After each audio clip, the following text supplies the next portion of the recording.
Hi, this is Daniela, and this is my reflection or response to the first week's readings, which included a couple of sections of the book and a couple of videos from YouTube, and then also a newsletter. Um, First and foremost, I thought the videos from YouTube were really neat. I really enjoyed the pictures and the metaphors used to describe social justice in general. And the first thing that it made me realize was how much I didn't know about social justice and the different terms used, um, different the differences between social justice and social diversity and inequality. Like there's much more to this than I thought, and this is an eye opener for me, and it makes me realize that maybe I'm not as aware of these issues that are so prevalent than I should be, or that I thought I was, but I'm not really.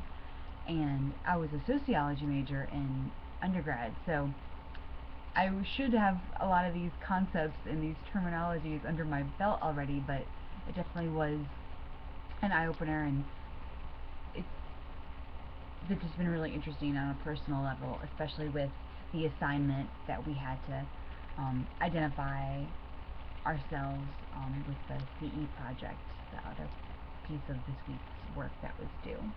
And I hope others kind of had the same kind of revelation, or definitely realized something about themselves than I know I did. When it comes to the newsletter that was referred to, I think it was the ACPAS organization, the Commission for Social Justice Educators, and the section about the options that were available in that survey about how there wasn't a multiracial option, like, that was a little shocking, especially considering the organization involved. But I think about it, I'm like, I don't think I've ever seen that option anywhere. I'm curious to know if my group, my partners in my group, have seen that option in other surveys they have participated in.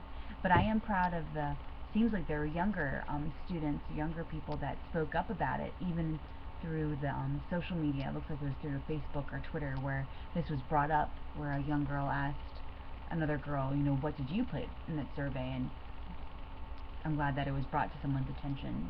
Kudos to them, and kudos to the reaction this company, this institution has had. Anyway, I don't want to ramble too much. I know there's a lot of reading that we did, and I don't want to be redundant or, go on and on. But I thought it was interesting that we're starting off with the first part of the book and the end. Like, we're doing chapter 1, or section 1, and section 10, which is kind of neat to see the ideas back to back, because the first part focuses on definitions and questions to ask ourselves and theories and such and cycles, and then the very last part of the book, part 10, talks about what we can do for change and different ideas of change, and what's working and what's not working. And this makes me think of the summer session 1 class I took with Dr. Amy Dickers. It was EDL 597, I think. I could be wrong, but it was a course connecting parents, students, and communities, like the trials and tribulations of the partnerships between those 3 entities. And we focused on that a lot, about how everyone wants to help and wants to do something, but where do you begin on making change, and who makes those shots, and how do you measure the change? How do you make sure it's efficient? So the last chapter, I know I'm skipping ahead, like, that was the main focus on. I think 10 or 11 different people had different ideas, everything from, being a silent, partner in the goal of social justice, and others were like, be loud, be abrasive, go against the grain. So it was inspiring to see that the focus is there, and the energy and the research is there, and that there are different ways to go about it. You don't have to have a picket sign, and don't have to be abrasive. it's just refreshing to know that it's circumstantial on the area and what area you want to focus on, particularly when it comes to social justice and oppression and such, and that there's people to go to help if you want to help. There are resources out there.